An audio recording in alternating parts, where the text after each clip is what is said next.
Study IQ PCS channel पर आपका स्वागत है। मैं हूं अमृत उपाध्याय। आज से हमारी टीम आपके लिए PCS up to date program को एक नए फॉर्मेट में शुरू कर रही है। इस प्रोग्राम की खासियत है कि दिन भर चर्चा में रहे नेशनल, इंटरनेशनल और इम्पोर्टेंट इवेंट्स को इसमें कवर किया जाता है। पहले ये प्रोग्राम एक एक न्यूज़ इवेंट के बेस पर तैयार होता था। अब से ये प्रोग्राम कंपाइल्ड फॉर्मेट में पब्लिश होगा। हमें उम्मीद है कि हमारी ये पहल आपकी करंट अफेयर्स की तैयारी के लिए बहुत उपयोगी साबित होगी। आइए आज के PCS अप टू डेट की शुरुआत करते हैं। बात सबसे पहले पुणे में संत तुकाराम मंदिर के उद्घाटन की करते हैं। पुणे में संत तुकाराम मंदिर का उद्घाटन प्रधानमंत्री श्री नरेंद्र मोदी करेंगे। वो 14 जून को पुणे के देहू में जगत गुरु श्री संत तुकाराम शीला मंदिर और मुंबई के राजभवन में जल भूषण भवन और क्रांतिकारियों की गैलरी का उद्घाटन करेंगे। संत तुकाराम 17वीं शताब्दी के एक महान संत कवि थे। उन्हें भक्ति गीत, जिन्हें अभंग कहा जाता था, और कीर्तन के लिए जाना जाता है। उनका जन्म पुणे जिले में देहू नामक गांव में हुआ। वे वरकरी संप्रदाय से जुड़े थे। इनके द्वारा गाए गए तथा इनके शिष्यों द्वारा लिखे गए लगभग 4000 अभंग आज भी उपलब्ध हैं। उनके निधन के बाद उनके जन्म स्थान पर एक शिला मंदिर बनाया गया। अब इसे दोबारा 36 शिखरों के साथ पत्थर की चिनाई कर बनाया गया है। यहाँ संत तुकाराम की मूर्ति भी स्थापित की गई है। उनके द्वारा महाराष्ट्र धर्म का प्रचार हुआ, जिसके सिद्धांत भक्ति आंदोलन से प्रभावित थे। महाराष्ट्र धर्म का उपयोग श्रीमंत छत्रपति शिवाजी महाराज ने सभी वर्ग को एक सूत्र में पिरोने के लिए किया। वहीं जल भूषण भवन की बात करें तो यह 1885 के समय से ही महाराष्ट्र के गवर्नर का आधिकारिक आवास था। 2016 में यहाँ एक बंकर मिला था। इसके बारे में बताया गया कि इसका इस्तेमाल शायद ब्रिटिशर्स ने अपने हथियार के सीक्रेट भंडार के लिए किया हो, स्टोरेज के लिए किया हो। यहीं पर क्रांतिकारियों की गैलरी बनाई गई है।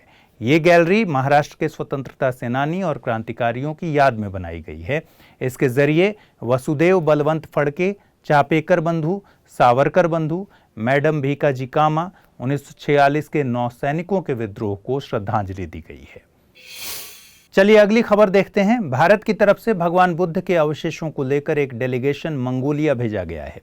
कानून एवं न्याय मंत्री किरण रिजिजू के साथ करीब 25 मेंबर्स की डेलीगेशन टीम मंगोलिया पहुंची है। यहां 14 जून को होने वाले बुद्ध पूर्णिमा के समारोह का आयोजन किया जाएगा और इसी आयोजन में भगवान बुद्ध के अवशेषों को प्रदर्शित किया जाएगा।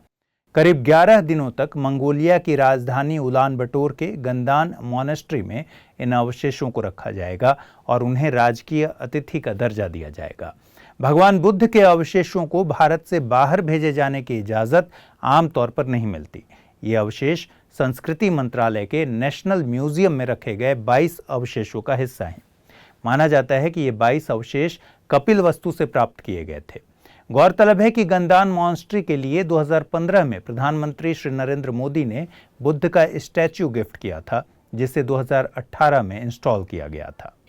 अगली खबर देखते हैं। केंद्रीय शिक्षा मंत्री धर्मेंद्र प्रधान ने जानकारी दी है कि जल्द ही देश में 15,000 PM श्री स्कूलों की स्थापना की जाएगी। इनमें से 500 से 600 स्कूल ओडिशा में स्थापित होंगे।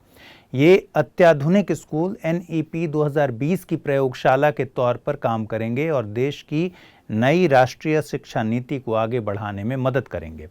समग्र शिक्षा योजना 2.0 के तहत अगले 4 साल में शिक्षा योजना पर 2.94 लाख करोड़ रुपए भी खर्च करने की योजना है।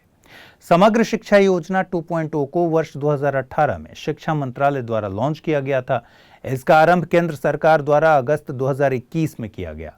ये स्कूली शिक्षा के लिए एक एकीकृत योजना है, जिसमें प्री स्कूल से लेकर 12वीं कक्षा तक की शिक्षा संबंधी सभी पहलुओं को शामिल किया गया है। यह योजना 31 मार्च 2026 तक शुरू की जाएगी। अगली खबर देख लेते हैं। ICMR यानी कि Indian council for medical research ने टाइप 1 डायबिटीज से जूझ रहे बच्चों और किशोरों के लिए प्री ट्रैवल गाइडलाइंस जारी की हैं। ICMR के मुताबिक दुनिया में 10 लाख से अधिक बच्चों और किशोरों को टाइप 1 डायबिटीज है। इंटरनेशनल डायबिटीज फेडरेशन के मुताबिक भारत में टाइप 1 डायबिटीज के दुनिया के सबसे ज्यादा मामले हैं। ICMR की रिपोर्ट के अनुसार पिछले 3 दशकों में देश में डायबिटीज से पीड़ित लोगों की संख्या में 150% की वृद्धि हुई है। दुनिया में डायबिटीज से पीड़ित हर छठा व्यक्ति भारतीय है और अब ये बीमारी हाई से मिडिल इनकम ग्रुप और यहाँ तक कि समाज के कमज़ोर वर्गों तक पहुँच गई है। टाइप 1 डायबिटीज़ को इंसुलिन डिपेंडेंट डायबिटीज़ या जुवेनाइल डायबिटीज़ भी कहा जाता है। इसमें पैंक्रियाज यानी अग्नाशय या तो बहुत कम या फिर बिल्कुल भी इंसुलिन का उत्पादन नहीं कर पाता। ऐसे रोगियों को जिंदगी भर इंसुलिन इंजेक्शन लेने की ज़रूरत हो सकती है। इनमें कोविड-19 का जोखिम भी बढ़ जाता है।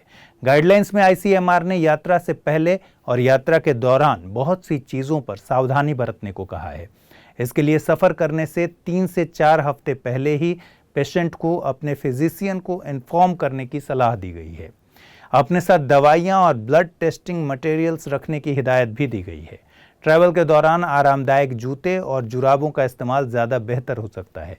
यदि भाषा की दिक्कत हो तो कार्ड्स आदि का इस्तेमाल करने से बीमारी के बारे में बताने में मदद मिल सकती है। चलिए अगली खबर देखते हैं। सूचना एवं प्रसारण मंत्रालय ने आज प्रिंट, इलेक्ट्रॉनिक और डिजिटल मीडिया को चेतावनी जारी करते हुए ऑनलाइन बेटिंग प्लेटफॉर्म्स के विज्ञापन देने से बचने के लिए कहा। इसकी चेतावनी में बताया गया है कि देश के अधिकांश हिस्सों में सट्टेबाजी और जुआ अवैध है और यह उपभोक्ताओं, विशेष रूप से युवाओं और बच्चों के लिए बहुत ज़्यादा फाइनेंशियल और सोशियो इकोनॉमिक रिस्क पैदा करता है। ऑनलाइन सट्टेबाजी के विज्ञापनों से प्रोहिबिटेड एक्टिविटी को बढ़ावा मिलता है।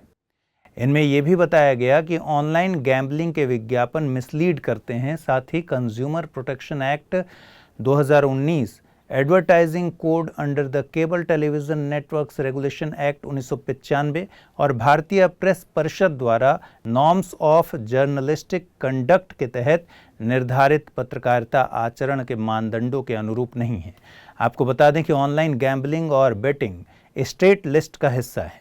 भारतीय संविधान की 7वीं अनुसूची में इनका विस्तार से जिक्र किया गया है। सरल शब्दों में राज्य सरकार अपने राज्य में सट्टेबाजी और जुए की प्रथाओं पर पूर्ण नियंत्रण रख सकती है। चलिए अगली खबर देखें। आज यानी 13 जून को पूरे देश में प्रधानमंत्री नेशनल अप्रेंटिसशिप मेला का आयोजन किया गया। इस मेले का आयोजन ministry of skill development and entrepreneurship द्वारा किया गया है। मेले में 36 से अधिक क्षेत्रों की 1000 से ज्यादा कंपनियों ने हिस्सा लिया। कौशल विकास एवं उद्यमिता मंत्रालय द्वारा अब हर महीने इस मेले का आयोजन किया जाएगा। 5वीं से 12वीं कक्षा पास करने का प्रमाण पत्र रखने वाले, कौशल प्रशिक्षण प्रमाण पत्र वाले, ITI डिप्लोमा या स्नातक डिग्री रखने वाले व्यक्ति इन रोजगार अवसरों के लिए इंटरव्यू देने के लिए आवेदन कर सकेंगे।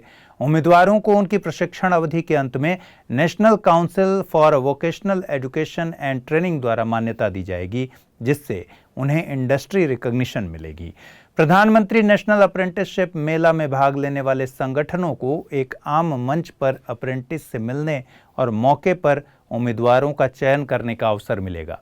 इसके अलावा कम से कम 4 कर्मचारियों वाले लघु उद्योग इस आयोजन में प्रशिक्षुओं यानी अप्रेंटिस को रख सकेंगे। एक क्रेडिट बैंक की भी अवधारणा जल्द ही की जाएगी, जिसमें लर्नर्स द्वारा एक्युमुलेट किए गए क्रेडिट्स की डिपॉजिटरी होगी। तो आज के PCS up to date program में इतना ही। मिलते हैं कल के प्रोग्राम में नई और ज़रूरी खबरों के साथ। तब तक अपना ख्याल रखिए, खूब अच्छे से तैयारी कीजिए। नमस्कार।